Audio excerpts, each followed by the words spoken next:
है friends, welcome back. दोस्तों, आज की इस कड़ी में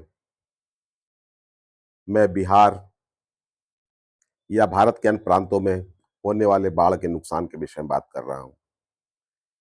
क्या पिछले 70 सालों से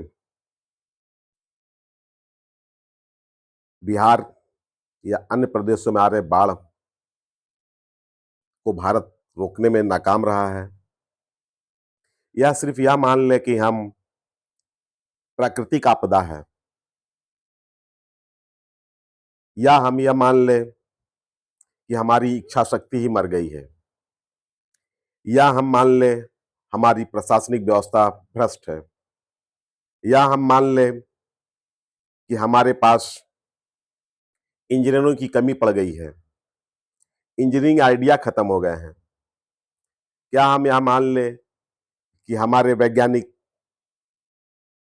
बिहार के विषय में सोचना छोड़ दिए हैं, या हम यह मान लें कि हमारा बिहार भारत का अंग ही नहीं है, जबकि भारत बड़े बड़े कारनामे कर रहा है, बड़े से बड़े बांध बना ले रहा है, बड़ा से बड़ा एयरपोर्ट बना दे रहा है, बड़ा से बड़ा मल्टीप्लेक्स बना दे रहा है, भूकंप रोधी बिल्डिंगें बन रही हैं। क्या आप मेरे बात से सहमत हैं कि हम लोग लगातार, बिहार के लोग हर साल तबाही देखते हैं? क्या भारत में फंड की कमी है? हर साल अरबों रुपया भारत सरकार बिहार के लिए देती है। क्या यह रुपया देना ही पर्याप्त है? क्या भारत सरकार के पास ऐसे टॉप्स के इंजीनियर नहीं है? क्या पूरे विश्व में इंजीनियरों की कमी है, आइडिया की कमी है? यह बाढ़ हम क्यों नहीं रोक पा रहे हैं? कभी कोई गांव बह जा रहा है, कभी कोई गांव बह जा रहा है, और बिहार शुरू से ही बाढ़ की चपेट में है। क्या हमारे पास कोई साधन नहीं है? क्या हमारी इच्छा शक्ति मर गई है? हम क्यों नहीं इस पर बात करते हैं? आज बड़ी दुखी मन के साथ मैं ये कहना चाह रहा हूं, आम भारतीय होने के नाते कहूं तो किससे कहूं? मैं भारतीय प्रशासनिक व्यवस्था से कहना चाहता हूं कि सर, कुछ कीजिए। आने वाली पीढ़ियों को हम क्या जवाब देंगे कि हम विकसित राज्य हैं, हम विकसित भारत हैं, विकासशील भारत है, विश्व गुरु है, किस मामले में है? जबकि आपका एक छोटा सा राज्य बाढ़ की चपेट में हर साल बर्बाद हो जाता है। ध्यान दीजिए उन किसानों का, उन गरीबों का, जो साल भर बॉम्बे, दिल्ली, कलकत्ता जाके कमाते हैं, वहां मार खाते हैं, वहां से पैसा भेजकर अपने घर की एक छोटी सी ईंट की दीवार बनाते हैं ताकि बेटा बहू की शादी होगी, और मां गंगा के प्रवाह में बह जाता है। क्या हमारी हमारी आत्मा मर चुकी है? क्या हमने कभी इस पर विचार किया है? क्यों नहीं किया है?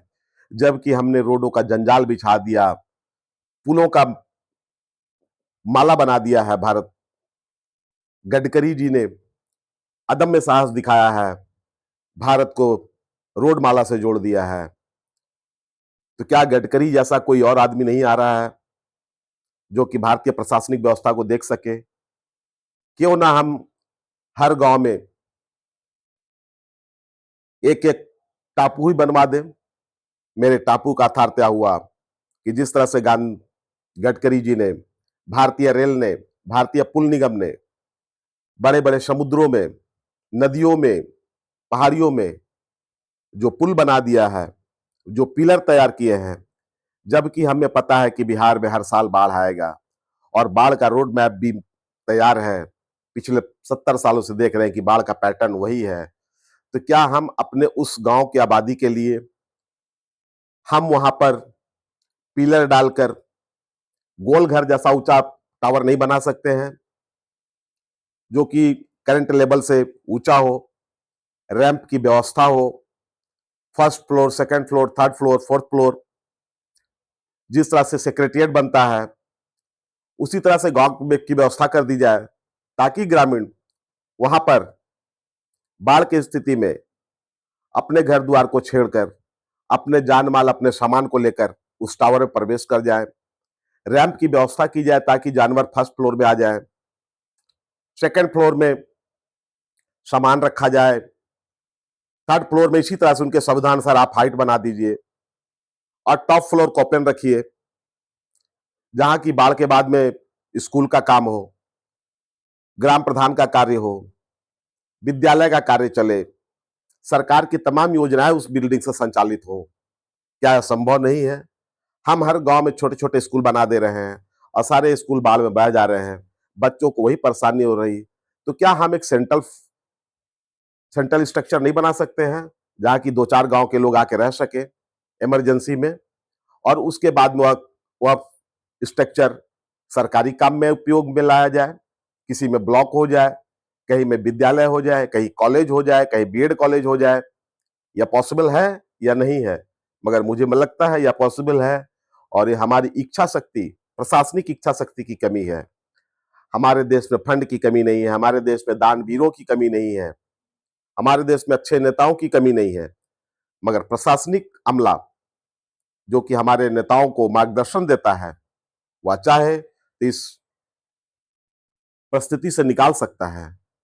हम जानते हैं हमारे इंजीनियर्स कितने कितने तेज तर्राक हैं। बस उन्हें काम करने की आजादी मिलनी चाहिए, और वह आजादी उनके प्रशासनिक अमला ही दे सकता है। तो दोस्तों, मेरी बात थोड़ी बुरी लग रही होगी, मेरा आवाज थोड़ा से रुष्ट है, मैं ऊंची आवाज में बात कर रहा हूं। मुझे बहुत तकलीफ है, मैं देख रहा हूं लोग बहे जा रहे हैं, लोगों को खाने पीने की व्यवस्था नहीं है। हर साल ऐसा नहीं है कि हम बहुत गरीब देश की किसी नाम ले लें, हमारे यहाँ सब कुछ है। हम हर साल इतना पैसा देते हैं कि बिहार में हर साल कम से कम 5 टावर हम बना ही सकते हैं, और टावर पैसे की कमी नहीं है, यहाँ पर एक से एक दानवीर हैं। आप सिर्फ प्रोग्राम तो लाइए, आप शुरुआत तो कीजिए। ये भारत है, दानवीरों का देश है, यहाँ पे सब कुछ संभव है, बशर्ते कि आप एक रोड मैप तैयार करें उसके अनुसार, ताकि क्या हम इतने आगे जाने के बाद भी आज हम विश्व गुरु बनने जा रहे हैं, हम चांद पे पहुंच गए हैं, मंगल पे जाने की तैयारी कर रहे हैं, अणु परमाणु से हम संसाधित हैं, और हम बड़े बड़े बात करते हैं और अपने देश के लोगों की व्यवस्था को नहीं देख सकते हैं। या मैं इसलिए बोल रहा हूं कि मैंने बहुत नजदीक से देखा उनके तकलीफों को। आप भी देखोगे तो आप भी मेरी तरह ही बात करोगे। तो दोस्तों, मैं मेरे बात को भाषण की तरह सा मत लीजिएगा। मैं चाहता हूं, मैं अपनी बात रखना चाहता हूं, ताकि ये बात मेरी सरकार तक पहुंचे, प्रशासनिक अमले तक पहुंचे, और उस पर ठोस कार्रवाई करे। क्यों नहीं हो सकता है, जबकि देश में 32 तल्ला, 35 तल्ला, 40 तल्ला, 100 तल्ला की बिल्डिंगें बन सकती हैं जो भूकंप रोधी होती हैं। तो क्यों नहीं बिहार बाढ़ क्षेत्र में जितने भी गांव आते हैं उसके आसपास हम इस तरह का स्ट्रक्चर क्यों नहीं डेवलप कर सकते हैं, ताकि किसी की जानमाल की क्षति ना हो, किसी के धन की क्षति ना हो, और वह बाद में हमें काम भी आए। प्रकृति को हम रोकने की बात नहीं कर रहे हैं, प्रकृति का तो काम है, बरसात होगा ही, पानी आएगा ही, बहेगा ही, मगर क्या हम उस बहाव के साथ बहते चले जाए? ऐसा तो शुरू में अर्थ में नहीं था। जब धीरे धीरे विज्ञान ने डेवलप किया, बरसात होता तो लोगों ने नाव बनाया, आज बहुत से लोगों ने अपने बचाव के लिए नाव रखा है। तो इस तरीके से हम तो एज ए भारत सरकार और भारत वर्ष के नागरिक होने के नाते अपनी बात तो रख ही सकते हैं, और अपनी बात को ही रखने का हम प्रयास कर रहे हैं आपके सामने में।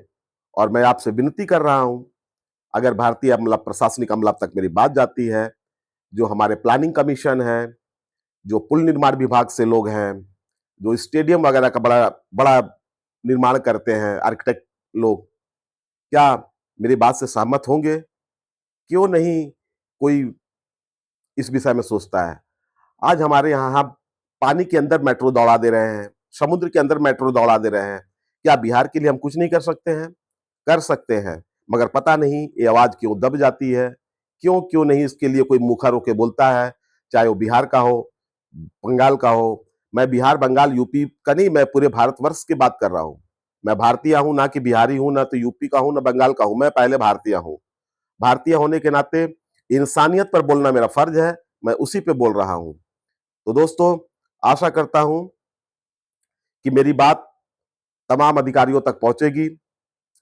मैं यूट्यूब के माध्यम से इसे रिलीज करूंगा और अच्छा लगे प्रशासनिक अधिकारियों को उस पे कार्य करें, करवाएं।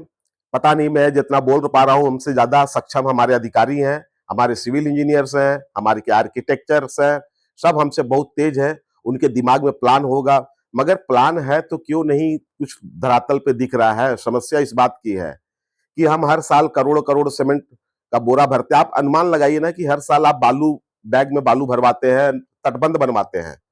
उस तटबंध को क्या हम बरसात के बैग को प्राकृतिक आपदा रोक पाएगी? नहीं रोक पाएगी। हमें सिर्फ एक चीज दिख रहा है कि कितनी भी भीषण भविष्य का भीषण बाढ़ हो, मगर हमारे पुल पुलिया नहीं बहते हैं, डैम नहीं बहते हैं। तो क्या उसी तरीके से हम बिहार के बाढ़ग्रस्त इलाके जो गांव पड़ते हैं, क्या उन गांव में हम पिलर डालकर ऊंची छत बनाकर उनके रहने की व्यवस्था नहीं कर सकते हैं टेम्पोररी, जो बाद में अन्य कार्य में भी उपयोग में आए? हम बड़े बड़े स्टेडियम बना सकते हैं, तो क्या हम वहां के लिए एक बड़ा सा घर नहीं बना सकते हैं 4 गांव 6 गांव के लिए, जहां की उनके आबादी के अनुसार उनका मवेशी आ जाए? क्योंकि रेगुलर तो उसमें रहना नहीं है।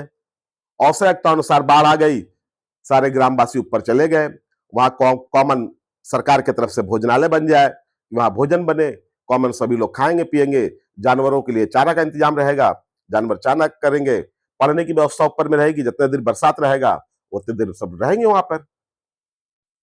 ये हो सकता है।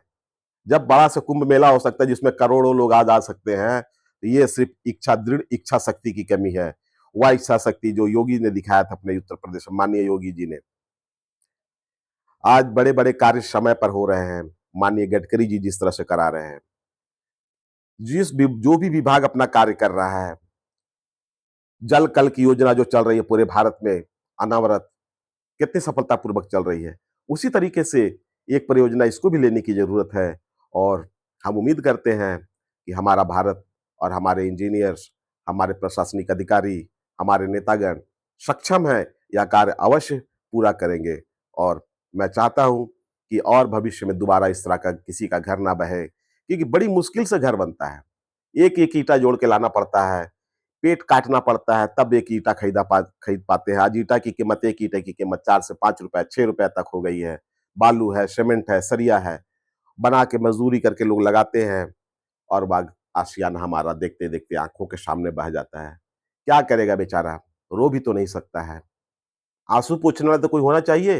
वहां तो सभी का एक ही हाल है। तो दोस्तों, मैं पुनः विनती करता हूं भारत सरकार, प्रशासनिक अधिकारियों से, अपने बुद्धिजीवी नेताजी नेता वर्ग से, बुद्ध बौद्ध अपने औद्योगिक घरानों से, अपने वैज्ञानिकों से, कि इस पे सामूहिक रूप से कार्य करने की जरूरत है। और इस सामूहिक रूप से कार्य करके हम बिहार को एक नई पहचान दे सकते हैं, बाढ़ से बचा सकते हैं। मैं बचपन से आज 55 साल का हो गया हूं, मगर बाढ़ की विविधता वही है, रात सोते रहे निकल गए। आज तो अच्छा है कि संचार व्यवस्था अच्छा है बोल के जान की कमी, जान नहीं जा रहा है, क्योंकि संचार व्यवस्था दुरुस्त है। पहले से खबर हो जाता है कि पानी इतना बढ़ रहा है, पहले तो पता भी नहीं चलता था, सोते सोते लोग बह जाते थे। तो दोस्तों, प्लीज, बहुत ज्यादा मैं इस पर नहीं बात करूंगा, बात करने को तो बहुत है, मगर पुनः मैं कहूंगा भारत सरकार से, माननीय प्रधानमंत्री जी से, माननीय गृह मंत्री जी से, पूरे भारतीय समुदाय से, गडकरी जी से, नीतीश सर से, हर किसी से, जो भी पक्ष विपक्ष में है, आप सब मिलकर एक रोड मैप बनाए कि बिहार को किस तरह से बचा सकते हैं, ग्रामीण अंचल को जो पानी के डूब क्षेत्र में आता है, उस पर कैसे व्यवस्थित किया जा सकता है। यह संभव है, मुझे लगता है संभव है। तो आप तो और विद्वान हैं, आप लोग इसको अच्छे तरीके से समझेंगे। और प्लीज, मेरी बात में अगर मेरी बातों में कुछ बुरा लगा हो तो उसके लिए क्षमा प्रार्थी है दर्शकों आपसे भी, मगर मन दुखी होता है, व्यथित होता है देखकर उस विकास को। इसी के साथ मैं विदा लेता हूं। आशा करता हूं कि मेरी बात दूर तक जाएगी और पुनः इस पर कुछ कार्य हो तो बहुत अच्छा रहेगा। धन्यवाद।